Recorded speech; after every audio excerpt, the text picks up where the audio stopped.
Isang mapagpalang umaga sa ating lahat, mga kapatid ko kay Kristo, mula sa Gasolidra Morning Devotion. Isang kagalakan na muli tayo ay makapagkulay-bulay sa salita ng Panginoon sa umagang ito. Mga ilang minutong pagbubulay-bulay ng mga salita ng Panginoon upang papurihan at sambahin ang ating Panginoong Hesukristo.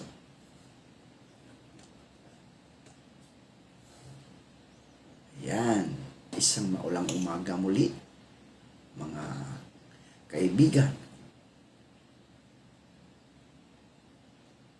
Mahaba-haba ng panahon na umuulan. Kumusta ang inyong lugar? Wala na bang ulan? Ha? Kaya mga kaibigan, mga kapatid, sa umagang ito, ating sambahin ang ating Panginoong Hesukristo.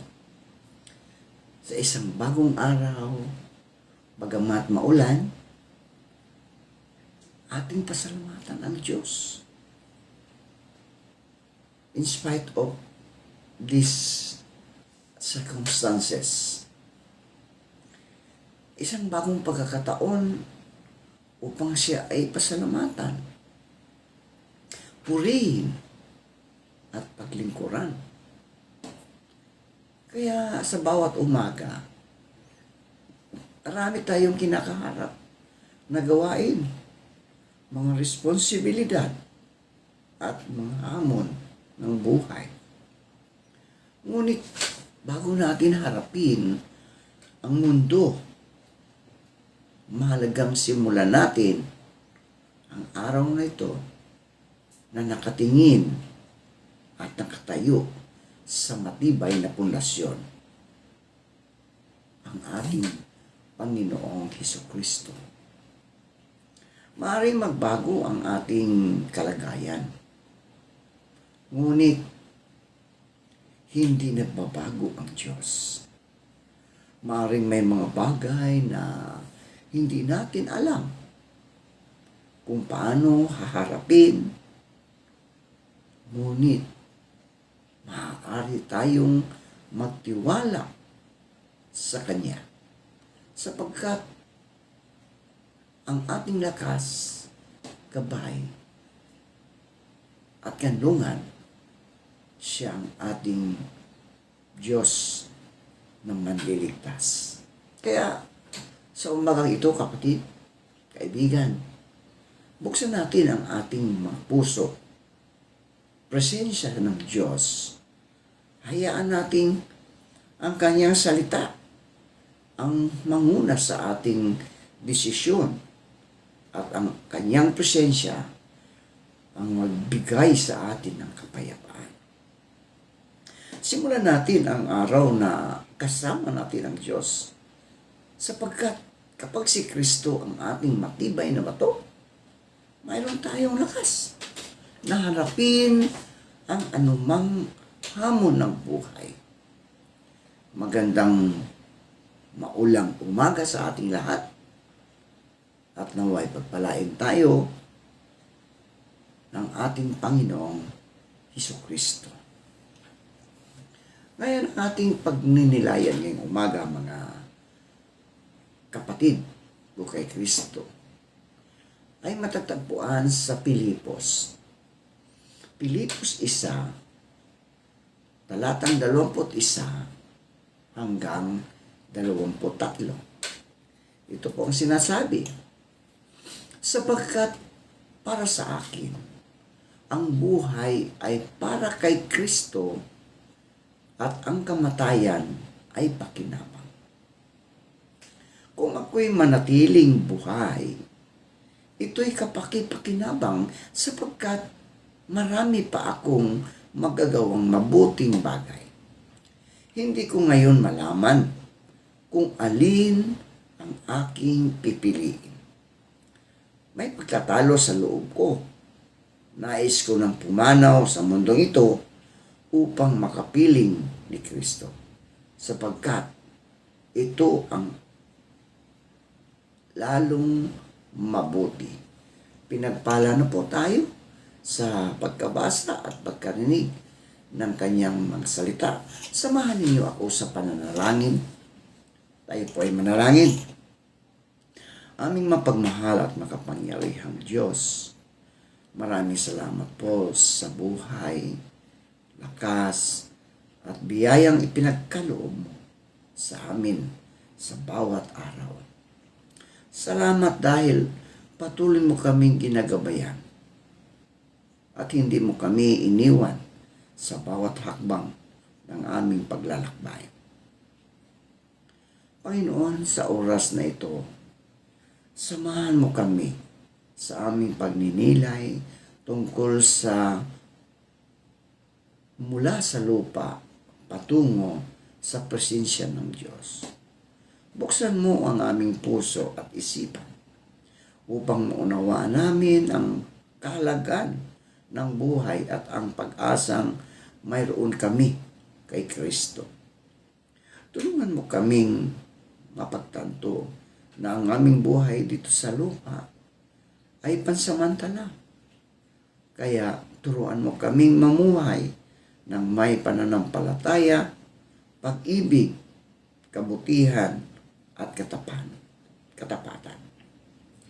Alisin mo ang anumang takot at pangamba sa aming puso at palitan mo ito ng kapayapaan at pag-asa sa iyong mga pangako. Naway ang iyong salita ang maging liwanag sa aming paglalakbay at gabayan kami hanggang sa araw na kami ay makasama ka sa iyong presensya. Pagpalain mo ang bawat isa sa amin at ihanda ang aming mga puso upang tanggapin ang iyong mensahe. Panginoong Hesus, dalangin ko rin, O Diyos, ang aming mga kapatid na nasa mga tabi ng ilog, tabi ng kabundukan, na sila'y ingatan mo sa mga landslide sa baha, O Diyos. Ilayo mo po sila sa anumang kapahamakan. Bagkus, proteksyonan mo po sila, Panginoon. Lord, salamat dahil patuloy ang iyong biyaya na ibinuhos mo sa iyong mga anak. Kaya sa iyo namin ipinagkatiwala, O Diyos, ang lahat ng ito. Dahil ikaw ang aming Panginoon, ang aming Diyos, na siyang aming tagapagligtas. Ito ang aming dalangin sa pangalan ni Jesucristo na aming Panginoon at tagapagligtas. Amen. Okay. Yan. Mga kapatid, mga kaibigan ko kay Kristo, ang ating pagninilayan ay pinanagamagatan kong mula sa lupa patungo sa presensya ng Diyos. Diba? Kaya mga kapatid ko, mga kaibigan, ang buhay ng tao ay isang paglalakbay. Diba? Isang paglalakbay. Tayo ay isinilang, tayo ay lumaki, nangangarap, nagtatrabaho, nagmamahal, nakararanas ng saya at lungkot, at dumaraan sa iba't ibang pagsubok, di ba? Ngunit, mga kaibigan, sa kabila ng lahat ng ating ginagawa sa mundong ito, darating ang panahon na matatapos ang ating paglalakbay dito sa lupa. Ang kamatayan ay isang katotohanang walang sinuman ang makakaiwas. Wala. Kahit sino, mayaman ka man o mahirap, bata ka man o matanda, kilala man o hindi, senador ka man o congressman, darating ang panahon na haharap tayo sa hangganan ng buhay na ito. Ngunit para sa isang taong sumampalataya kay Kristo, ang kamatayan ay hindi kailangan maging katapusan ng lahat. ito ay maaaring maging paglipat mula sa buhay, sa lupa, patungo sa presensya ng Diyos. Ito ang dahilan kung bakit sinabi ni Apostol Pablo, para sa akin, ang mabuhay ay si Kristo at ang mamatay ay pakinabang. Hindi ibig sabihin ni Apostol Pablo, mga kaibigan, na hindi niya pinahalagahan ang buhay. No? Sa halip, ipinapakita niya na ang kanyang buong buhay ay nakasentro kay Kristo. Kaya kahit sa harap ng kamatayan, mayroon siyang pag-asa. Ang tanong ngayon, kaibigan, ay ano ang kahulugan ng ating buhay dito sa lupa at saan tayo patutungo pagkatapos ng buhay na ito? Ang buhay sa lupa ay isang paglalakbay. Isang paglalakbay. Madalas nating isipin na ang buhay ay tungkol sa paggamit ng ating mga pangarap. Nais nating magkaroon ng magandang trabaho, di ba? Nais nating magkaroon ng sariling bahay. Nais nating magkaroon ng magandang pamilya. Nais nating makatulong sa ating mga mahal sa buhay. Nais nating maging matagumpay. Walang masama sa mga bagay na ito, mga kaibigan. Ngunit kailangan nating tandaan na ang lahat ng ito ay bahagi lamang ng ating paglalakbay. No? Bahagi lamang ng ating paglalakbay. Hindi permanente ang buhay dito sa mundo, mga kaibigan. Sinabi sa Santiago, Kabanata 4, talatang 14, na ang buhay ay parang singaw na sandaling nakikita at pagkatapos ay nawawala. Di ba?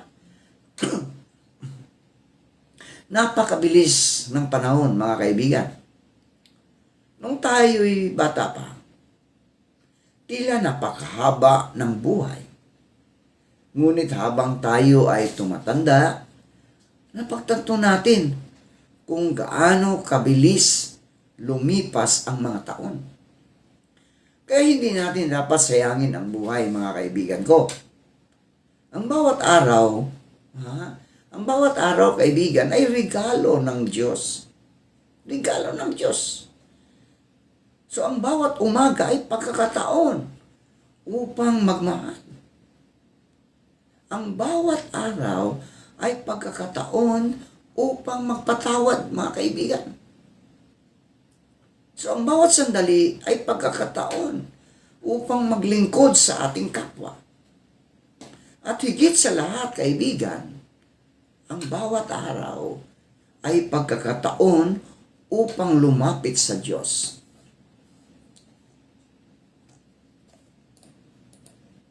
Okay? No? Upang lumapit sa Diyos. Hindi tayo permanenteng mamamayan ng mundong ito. Napakalinaw yun, mga kaibigan. Minsan masyado tayong nakakapit sa mga bagay sa mundo. Kapag mayroon tayong pera, gusto nating magkaroon pa. Diba? Mayroon ka na. Gusto mo pa. Kaya hahantong doon sa pangunguha ng hindi iyo. Diba? No, kapag mayroon tayong bahay, gusto nating pagandahin pa. Kapag mayroon tayong posisyon, ayaw nating mawala ito. Kapag mayroon tayong pangalan at reputasyon, gusto nating manatili sa atin ito. Mga kaibigan ko kay Kristo, darating ang panahon na kailangan nating iwan itong lahat. No? Kailangan natin iwan itong lahat. Hindi natin ito madadala, mga kaibigan. Hindi natin ito madadala sa kabilang buhay, ang ating pera. Hindi natin madadala ang ating bahay. Hindi natin madadala ang ating mga sasakyan. Hindi natin madadala ang ating titulo. Hindi natin madadala, kaibigan, ang ating posisyon. Ang tanging mahalaga ay ang ating relasyon sa Diyos. Kaibigan, relasyon sa Diyos. Kumusta naman ang relasyon mo sa ating Panginoon? Kaya napakahalaga ng sinabi ni Jesus sa Mateo Kabanata 6, talatang 19 hanggang 20, na huwag nating tipunin ang ating mga kayamanan lamang dito sa lupa, kundi mag-ipon tayo ng kayamanan sa langit. Ha? Napakalinaw yan, kaibigan. Huwag dito sa lupa. Hindi ibig sabihin nito na hindi na tayo dapat magtrabaho o magplano para sa kinabukasan. Ang ibig sabihin, mga kaibigan ko, ay huwag nating gawing sentro ng buhay ang mga bagay na pansamantala. Ang ating buhay na kayamanan ay nasa sa Diyos. Ang kamatayan ay isang katotohanan, mga kaibigan.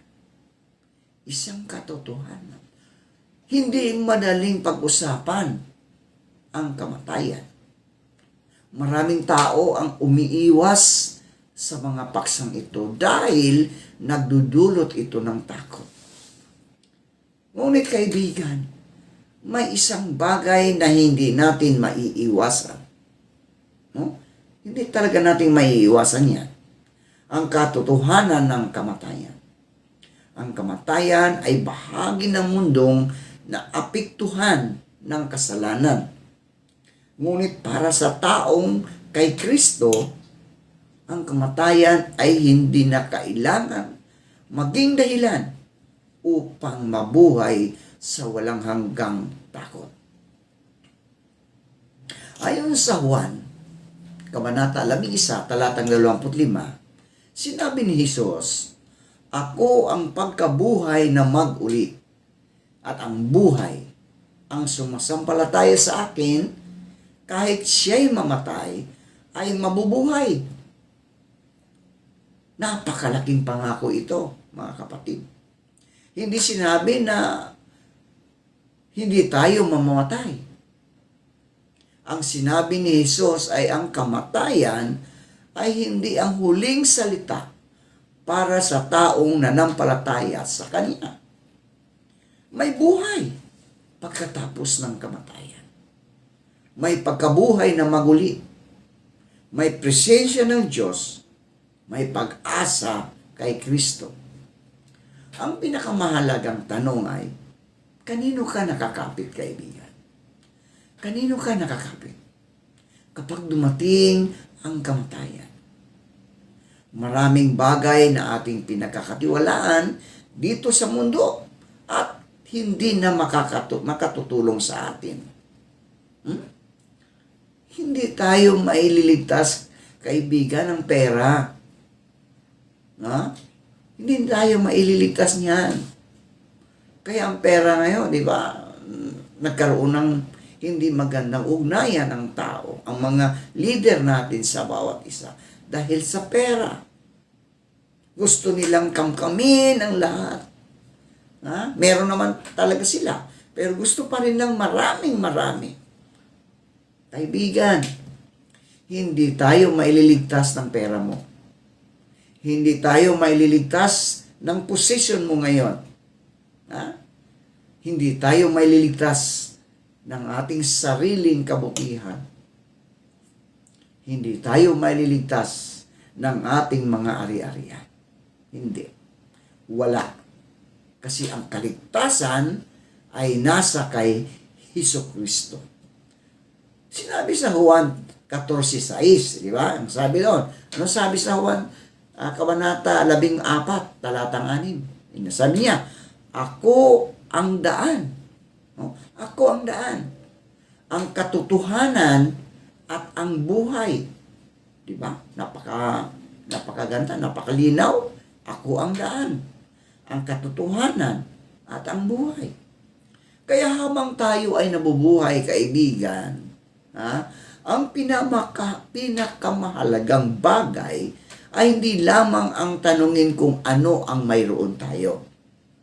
Ang tanong ay, kilala ba natin si Kristo? Nagtitiwala ba tayo sa Kanya, kaibigan? Tunay ba siyang Panginoon ng ating buhay? Sapagkat maraming bagay ang mayroon tayo sa mundong ito. No? Marami. Ngunit, kung wala si Kristo, kaibigan, wala tayong tunay na pag-asa sa kabilang buhay. Ang kamatayan, kaibigan, ay ng mananampalataya ay hindi pagkawala ng pag-asa. Kapag namatayan tayo ng mahal sa buhay, masakit, siyempre. May luha, umiyak tayo. May pangungulila. May katahimikan sa tahanan. May mga alaala na paulit-ulit nating iniisip. May mga tanong na maaring hindi natin agad masagot. Ang pagluluksa ay tunay na hindi natin kailangang ikahiya. Ngunit kaibigan, bilang mga Kristiyano, may pag-asa tayo. Hindi ibig sabihin na hindi tayo malulungkot.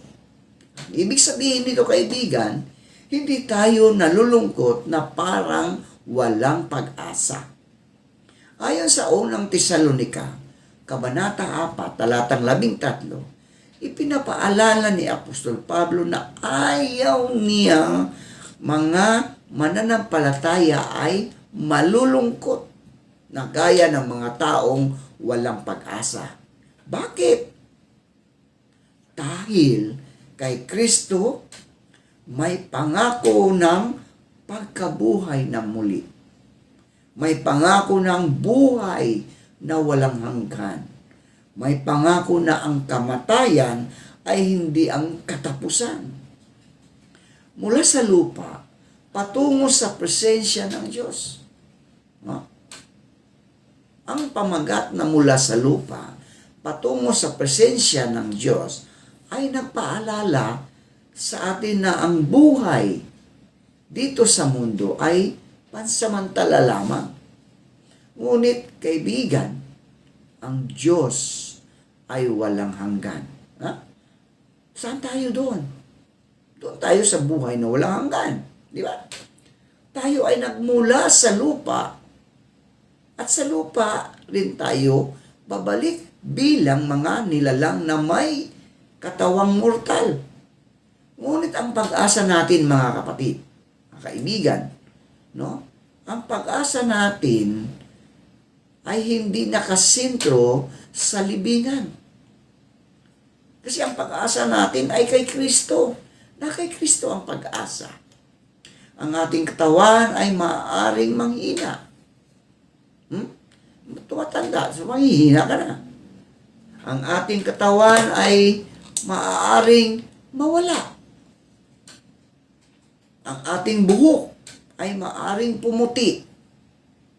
O ang ating mga mata ay maaaring lumabo.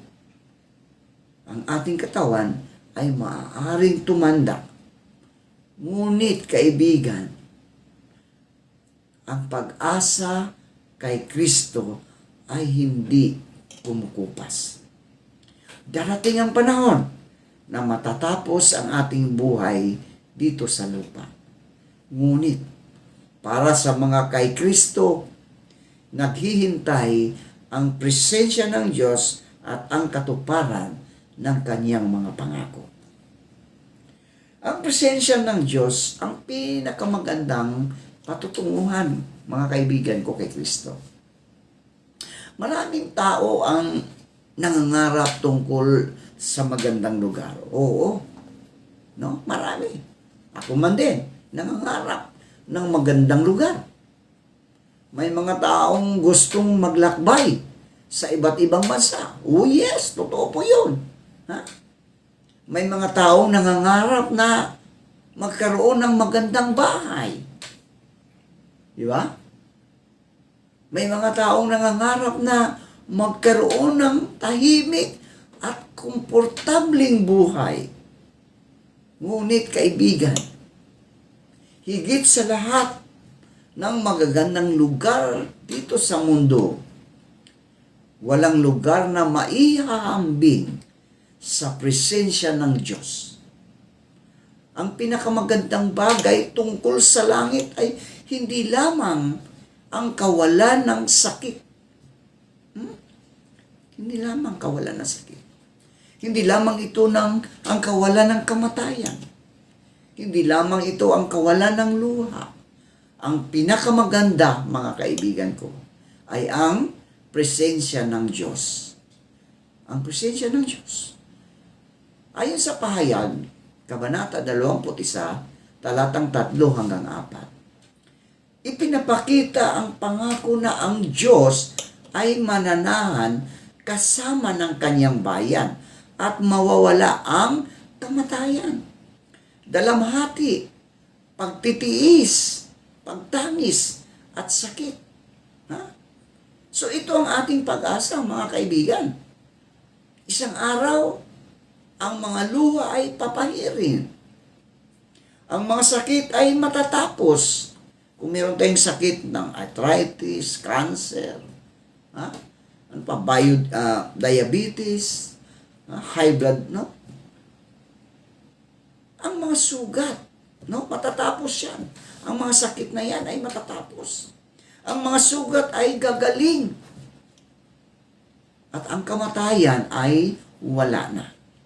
So, ang bayan ng Diyos ay makakasama niya. Napakagandang pangako yan, mga kapatid, ayon sa pahayag. Kaya habang nabubuhay tayo, mamuhay tayo para kay Kristo, mga kaibigan. Kung alam natin, ang buhay ay pansamantala, ano ang dapat natin gawin? Ang sagot ay nasa sinabi ni Apostol Pablo. Para sa akin, ang mabuhay ay si Kristo. No? Ang mabuhay ay si Kristo. Napakalalim nito, mga kaibigan. Ang buhay ni Apostol Pablo ay hindi umiikot sa kanyang sarili. Hindi niya sinabi, ang mabuhay ay pera. Ang mabuhay ay katanyagan. Hindi niya sinabi yun. Ang mabuhay ay kapangyarihan. Ang mabuhay ay tagumpay. Di ba? Hindi niya sinabi yun, mga kaibigan. Ang sinabi niya, ang mabuhay ay si Kristo. Ito ngayon ang hamon sa bawat isa sa atin, mga kaibigan. Kung tayo ay may buhay ngayon, may buhay ka ngayon, kaibigan, binigyan ka ng Diyos ng buhay, nagising ka, gamitin natin ito para sa Panginoon, kaibigan. Kung mayroon tayong talento, gamitin natin ito para sa Diyos. Kung mayroon tayong panahon, gamitin natin ito sa paglilingkod. Kung mayroon tayong kayamanan, gamitin natin ito sa mabuting layunin. Kung mayroon tayong impluensya, gamitin natin ito upang makatulong sa iba. O, di ba? Napakalinaw. Kung mayroon tayong pagkakataon, mga kaibigan, magsalita tungkol kay Jesus, huwag nating sayangin. Ang buhay, tandaan natin, kaibigan, ang buhay ay isang regalo. No? Regalo sa atin ng Panginoon ng ating buhay. So, gamitin natin ito para sa nagbigay nito. Okay. Huwag maghintay ng bukas para makipagkasundo sa Diyos, kaibigan. Huwag bukas. Ngayon. Ngayon na ang panahon. Oh? Ngayon na ang panahon para ikaw, kaibigan, ay maliligtas. Maraming tao ang nagsabi, kapag malapit na akong mamatay, di ba? May sakit na, no? Saka ako lalapit sa Diyos. Mali yan, kaibigan. Mali yan. Meron nagsasabi, no, hindi natin alam kung kailan matatapos ang ating buhay. Di ba? Hindi natin alam ang ating huling araw. Hindi natin alam ang ating huling oras.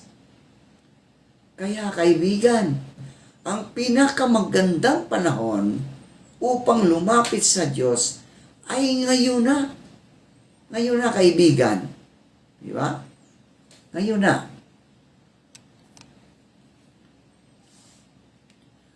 Kung may dapat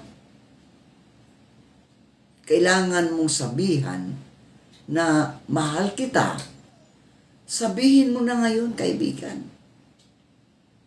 Kung may kailangan kang patawarin,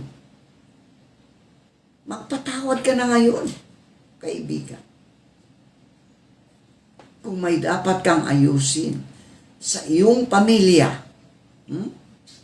ayusin mo na ngayon, hindi bukas, ngayon. Kung matagal ka ng malayo sa Diyos, bumalik ka ngayon, kaibigan. Huwag nating sayangin ang pagkakataong ibinibigay ng Panginoon sa atin. Ang buhay ay dapat mag-iwan ng mabuting pamana. No? Mabuting pamana.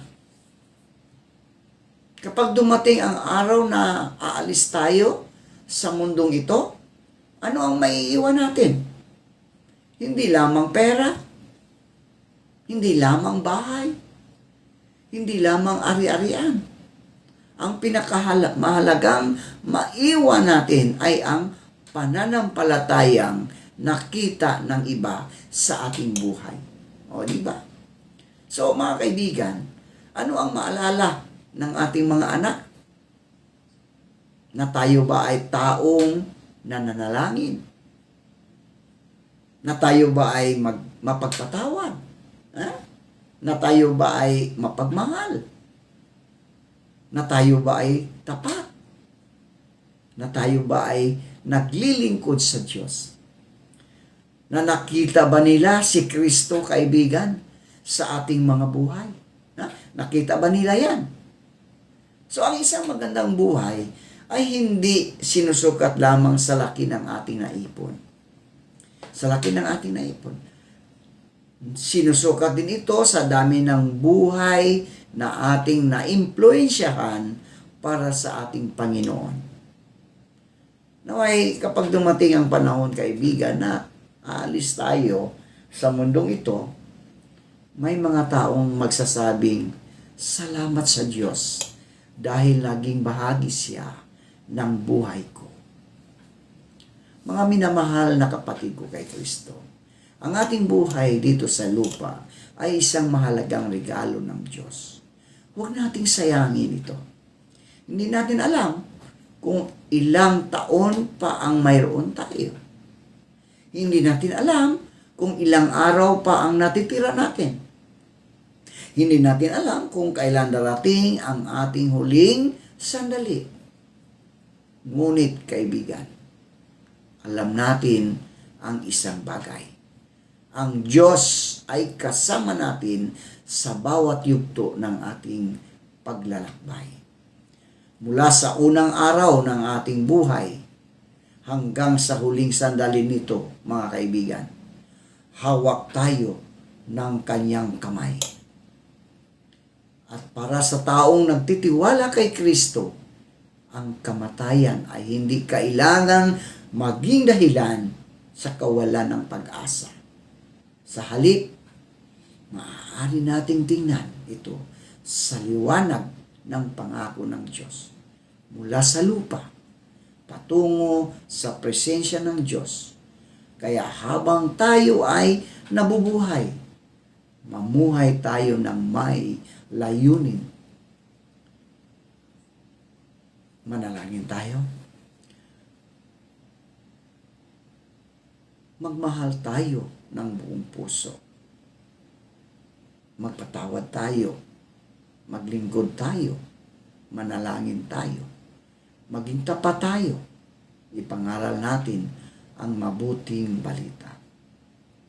At higit sa lahat, manatili tayong nakakapit kay Hesukristo sapagkat darating ang panahon na matatapos ang ating paglalakbay dito sa lupa. Ngunit ang ating pag-asa ay hindi matatapos. Para sa mga kay Kristo, may pangako ng buhay na walang hanggan. May pagkabuhay na magulit. May tahanang walang hanggan. At higit sa lahat, may presensya ng Diyos. Kaya habang may buhay pa tayo, gawin nating makahulugan ang bawat araw. Huwag nating hintayin ang kamatayan bago natin matutunang mapahalagaan ang buhay. Huwag nating hintayin ang pagkawala bago natin matutunang magmahal. Huwag nating hintayin ang huling sandali bago tayo lumapit sa Diyos. Ngayon ang panahon upang mamuhay para kay Kristo.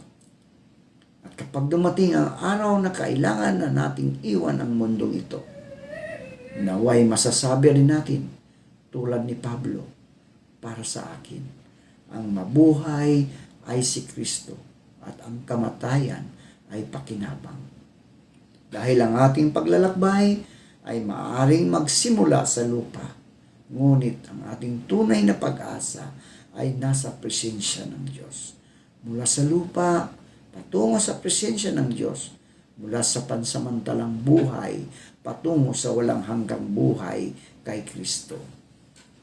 Aming mapagmahal na Ama, maraming salamat po sa iyong mga salita at sa paalala na ang aming buhay dito sa lupa ay pansamantala lamang.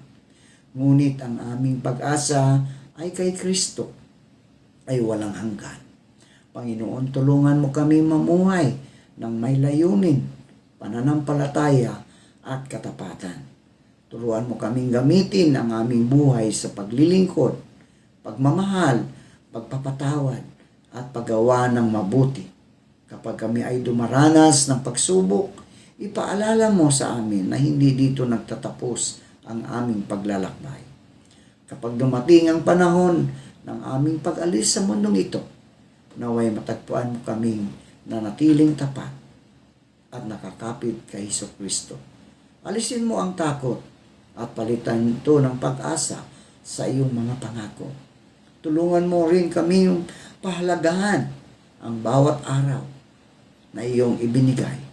Naway ang aming buhay ay maging patotoo ng iyong pag-ibig at biyaya sa mga taong nakapaligid sa amin. At sa huli, Panginoon, naway makarating kami sa iyong walang hanggang presensya at maranasan ang kalagalakan ng buhay na walang hanggan kasama ka. Ang lahat ng ito ay dalangin namin sa pangalan ni Hesukristo na aming Diyos at tagapagligtas. Amen at Amen.